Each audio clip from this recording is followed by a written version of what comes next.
A paz do Senhor. Eu estou aqui novamente trazendo algo de Deus para a sua vida. E eu quero ler um versículo da palavra do Senhor que se encontra na carta de Paulo aos Romanos, capítulo 5, versículo 3 em diante, para você que queira acompanhar, que diz assim a palavra do Senhor. Eu vou ler uma versão de hoje, uma versão atualizada da palavra que diz assim: Não só isso, mas também nos gloriamos nas tribulações, porque sabemos que a tribulação produz perseverança. E a perseverança um caráter aprovado. E o caráter aprovado, esperança. E a esperança não nos decepciona, porque Deus derramou seu amor em nossos corações, por meio do Espírito Santo que Ele nos concedeu. Amém. Até aí, eu quero estar dizendo para você uma palavra de esperança. É para você mesmo que se encontra triste e abatido, talvez acreditando que não mais há esperança. E antes de continuar, eu quero apenas louvar um pequeno trecho de uma canção para o seu coração. Não sou cantora, mas peço ao Senhor sempre que quando eu adorar ou quando eu ministrar, que a palavra vá até a tua necessidade. Amém? Onde está aquele brilho dos teus olhos? Teu sorriso não está mais como antes.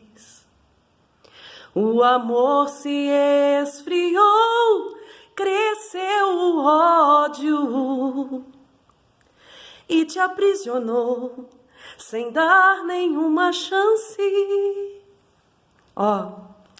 Deus ainda não te esqueceu. Hoje mesmo vai te levantar. Tudo que Ele te prometeu se cumprirá. Se a tribulação te derrubou, com certeza Deus não é culpado.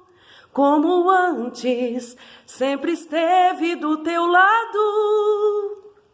Deus está contigo e Ele está agindo, ninguém pode impedir. Quando Ele está na frente, todo o mal tem que sair.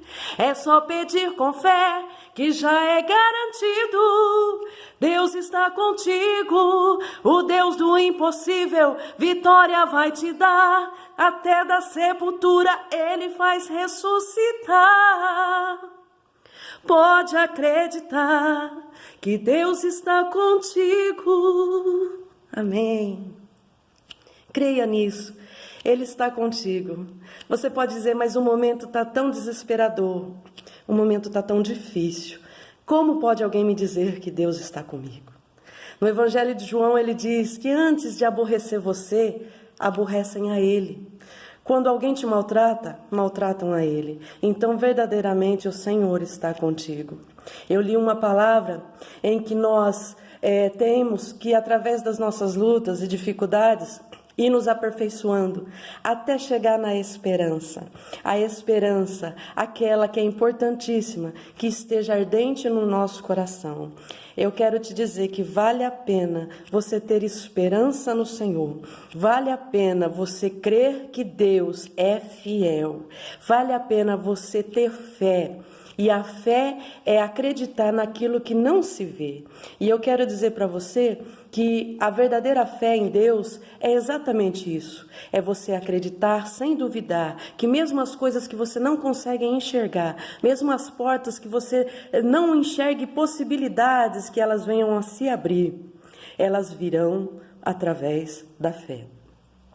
Nós lemos aqui um trecho de Romanos, e antes, no capítulo 5, que é a justificação pela fé, é você ser justificado através do seu sentimento de crer, de ter esperança. E um pouco antes é citado como o maior exemplo de fé, o nosso pai na fé, Abraão, em que a Bíblia diz aqui no capítulo 4 de Romanos, que ele, como está escrito, que Deus o faria pai de grande nação.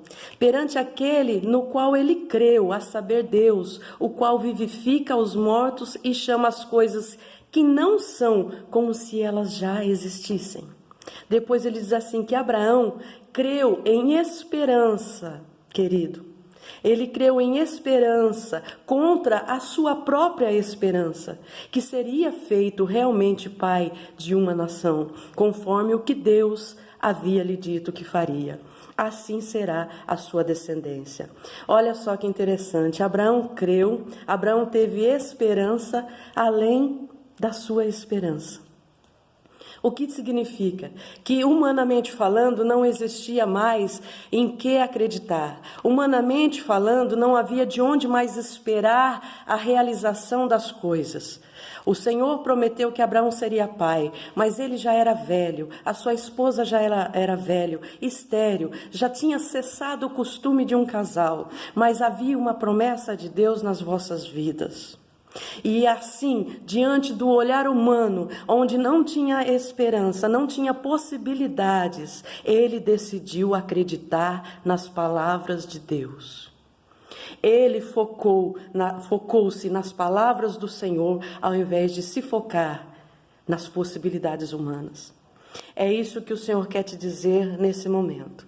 Comece a observar as palavras de Deus, as promessas, o poder de Deus, ao invés de ficar observando as impossibilidades humanas para a sua trajetória.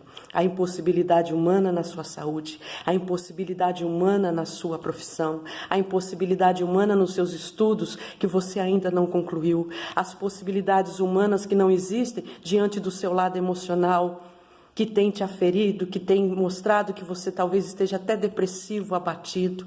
Mas a palavra do Senhor nos diz assim também para você. Lá na segunda carta de Paulo aos Coríntios, no capítulo de número 4, versículo 7. Nós temos, porém, esse tesouro, que é Deus, em vasos de barro, para que a excelência do poder seja de Deus e não de nós. Em tudo, somos atribulados, mas não angustiados.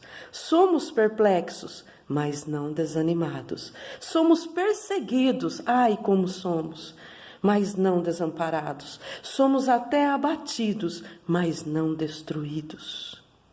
Porque há um Deus que zela por nós. Há um Deus que o Salmo 91, que eu creio que você conhece muito bem, diz que Ele dará ordem aos seus anjos ao nosso respeito.